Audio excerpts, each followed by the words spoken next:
Last question. Looking up a stat, I don't know if you know this or not. You probably do, knowing you, because you don't miss much. Caitlin Clark has personally received 17% of the flagrant fouls called. Literally, she's been fouled on flagrant fouls. 17% of them have been against her personally. We spoke about the Cheryl Swoop situation. We've spoke about the numbers, the ratings. We've spoken about the resentment that Caitlin Clark has been receiving, not by most, not by all, but by... Caitlin Clark didn't just face competition in her rookie season. She endured an all-out assault. And that's where things took a wild turn. From being blindsided by Chindy Carter to getting poked in the face by Deja Carrington, Clark became the target of some of the dirtiest plays in WNBA history. Whistle. The worst part? No one did anything. No ejections, no statements from the league, and no outrage from the Indiana Fever's front office. In Los Angeles. That's got to be pretty tough, I would think, on Caitlin to just really... That's not a virtue of Caitlin's. She's competitive and she wants it now, and that's what makes her great. Foul. That is her second. Put Caitlin Clark to the stripe. Oh, yeah, that's... It felt like the entire league had silently agreed that Clark needed to be put in her place. Wickham, seconds left. Okay, drives baseline and shot by Izzy. Opportunity is up and in. That's when I realized something shocking. They weren't just challenging Caitlin Clark. They were trying to break her. She wasn't just another rookie. She was a phenomenon, drawing record ratings, selling out arenas, and transforming the WNBA's economics. But instead of embracing her impact, many veterans resented it. Now, the Indiana Fever have had enough. They just made a move that should send chills down the spine of every team that targeted Clark last season. They've retooled, reinforced, and added the firepower to ensure she never stands alone again. Gets tripped up.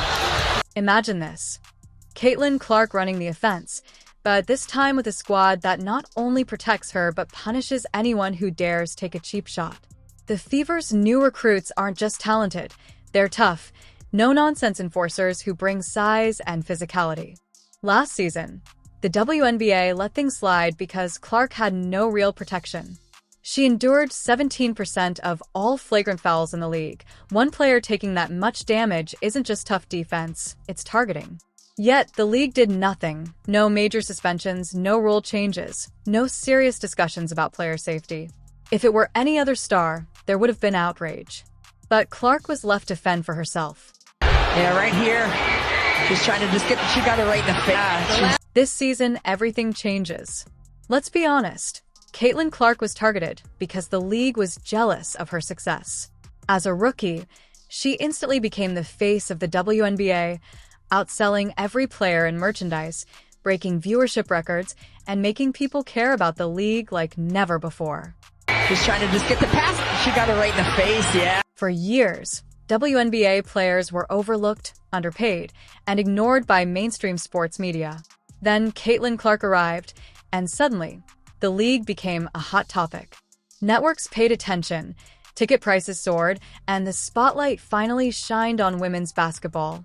But instead of celebrating her impact, some wanted to punish her, and veteran players couldn't handle it. Going and Nicholson giving her an extra curricular two-hand shove. Yeah, this is very unfortunate for the game that they have played today. Yeah, just frustration. The irony is, the more they targeted Caitlin Clark, the bigger she became. The more they tried to diminish her, the more fans rallied behind her. She is the WNBA's golden ticket, and no cheap shots will change that. Last season, she proved she could handle adversity. She took the hits, got back up, and kept playing. But this season, she's coming back with a vengeance. She's not alone anymore. With the Fever's upgrades, she finally has the support she needed last year. The WNBA had its chance to protect her and failed. Now, Indiana is taking matters into its own hands. Indiana, I'm going to shout out to Lexi Hall. I'm a big Lexi Hall fan. Lexi Hall shot the leather off the ball in their game against Seattle. Kelsey Mitchell is just stroking. She is just shooting the basketball. Aaliyah Boston, almost a triple-double. If Indiana continues to play the way they're playing like this, they too are going to move up in the standings. And that was it, you guys. That was all she had to say about Indiana. It doesn't even make any sense. Like, not even a nod to Caitlin Clark, not even saying like, Caitlin Clark's playing well, or Caitlin Clark's leading the team. You don't even have to be that complimentary, but leaving her out completely when she is the #1 component of that Indiana Fever team and has also been playing a lot better post this Olympic break than she was before, to completely leave her out, it's For the teams that targeted her last season, good luck. Caitlin Clark and the Fever are now more dangerous than ever. Despite relentless physical challenges, her rookie season was nothing short of historic.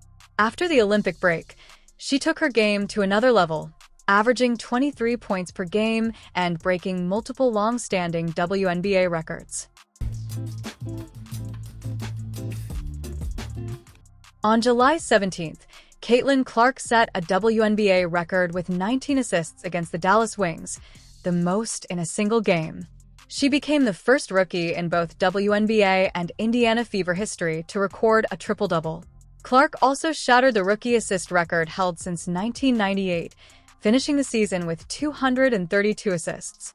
She broke the record for most three-pointers made in a rookie season and tied the WNBA record for the most career games with at least 25 points and 10 assists, achieving it 5 times in her first year. No wonder her games draw NBA-level viewership, breaking records by a mile.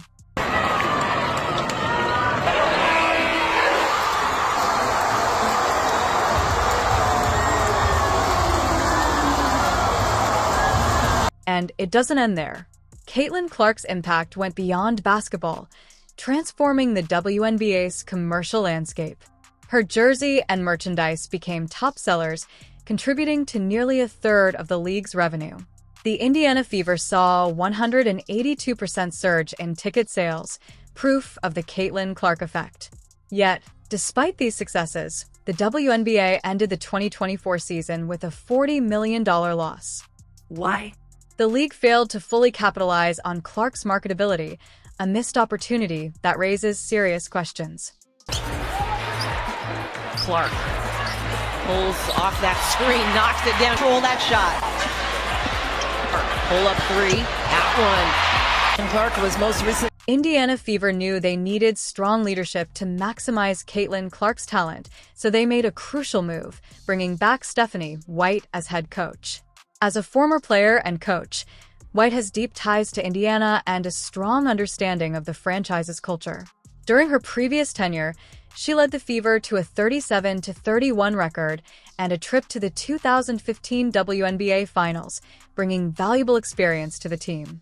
Inflection point, and it feels like for the rest of the world, the light switch has come on, and everyone now understands what we all know and love about the WNBA, how tremendous these players are on the court, but also what great people they are off the court. White's familiarity with the organization and her success in developing talent make her the perfect choice to lead the Fever into a new era. Her return signals a commitment to building on past success and pushing the team toward a championship. To strengthen their roster, the Fever made a bold move by signing 6-time All-Star DeWanna Bonner to a 1-year deal. Bonner, who thrived under Coach White at the Connecticut Sun, brings elite defense, scoring efficiency, and versatility.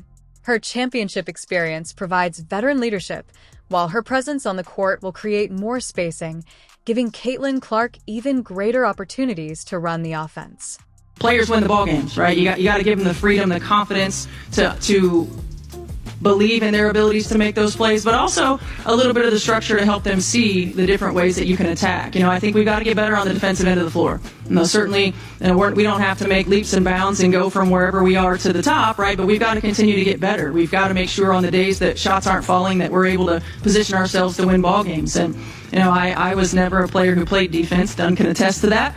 But it is. White's familiarity with the organization and her success in developing talent make her the perfect choice to lead the Fever into a new era.